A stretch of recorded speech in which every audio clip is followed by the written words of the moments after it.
বন্ধুরা, যে ভিডিওটি দেখতে পাচ্ছেন তার নিচে একটি লাইক বাটন রয়েছে। এখানে ক্লিক করে ভিডিওটিতে অবশ্যই কিন্তু একটি লাইক দেবেন এবং পাশের বেল আইকনটি ক্লিক করে অবশ্যই কিন্তু অল নোটিফিকেশনটি অন করে রাখবেন। বন্ধুরা, ইতিমধ্যে যারা আমাদের চ্যানেলটিকে সাবস্ক্রাইব করে রেখেছেন তাদেরকে অসংখ্য অসংখ্য ধন্যবাদ। হ্যালো বন্ধুরা, প্রতিদিনের মতো আমি এবারও হাজির হয়েছি একটি নতুন আপডেট নিয়ে। হ্যাঁ বন্ধুরা, ঠিকই শুনেছেন, এবার থেকে পশ্চিমবঙ্গের প্রতিটি যুবক ও প্রতিটি মানুষ চাকরি পাবে। এখানে দেখতে পাচ্ছেন হেডলাইন স্পষ্ট করে বলা হচ্ছে, বাংলায় কর্মসংস্থানের অভাব মেটাতে বিজেপির অভিনব প্রয়াস, চাকুরি প্রতিশ্রুতি কার্ড। এখানে দেখতে পাচ্ছেন, এখানে কিন্তু স্পষ্ট করে বলা হচ্ছে, রাজ্যে বেকারত্ব বাম আমলের থেকেও মমতা সরকারের আমলে বেড়েছে। পরিসংখ্যান বলছে যুব সমাজের মধ্যে হতাশা, আত্মহত্যা করার প্রবণতা বেড়ে গিয়েছে। হেস্টিংসে বিজেপির কার্যালয়ে সাংবাদিক সম্মেলন করে একথা বলেন বিজেপির সর্বভারতীয় সহসভাপতি মুকুল রায়। এদিনের সাংবাদিক সম্মেলনে উপস্থিত ছিলেন বিজেপি যুব মোর্চার রাজ্য সভাপতি সৌমিত্র খাঁ।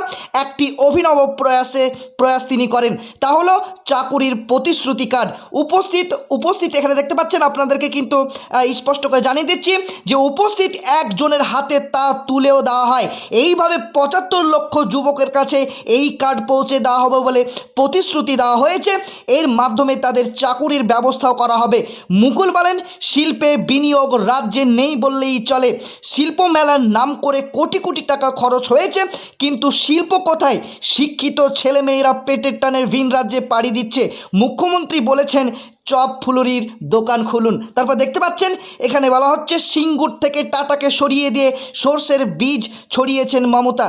কৃষক শ্রমিক উভয়েরই চোখে কিন্তু সর্ষের ফুল। তারপর দেখতে পাচ্ছেন, এখানে স্পষ্ট করে বলা হচ্ছে, আমরা এক অভূতপূর্ব সময়ে বাস করছি। পুলিশ প্রশাসনকে হাতের পুতুলে পরিণত করা হয়েছে। তৃণমূল কংগ্রেস নেত্রী ক্লাবে ক্লাবে উন্নয়নের নামে ঘুষ দিচ্ছেন, আর দলের লোকেদের একটাই কাজ, রাজ্যপাল জগদীপ ধনখড়কে অবশ্যই কিন্তু অপমান করা হচ্ছে। রাজ্যে তো এমপ্লয়মেন্ট এক্সচেঞ্জ রয়েছে, কিভাবে তারা ব্যবস্থা করবেন কর্মসংস্থানের? এর উত্তরে মুকুল রায় বলেন, সৌমিত্র খাঁ দুজনাই বলেন, বাংলায় ২১ সালে বিজেপি সরকার তৈরি হবে। তারপর দেখতে পাচ্ছেন, তখন কিন্তু আমরা ডবল ইঞ্জিন সরকারের মাধ্যমে বাংলার ছেলে মেয়েদের কর্মসংস্থানের ব্যবস্থা করতে পারবো।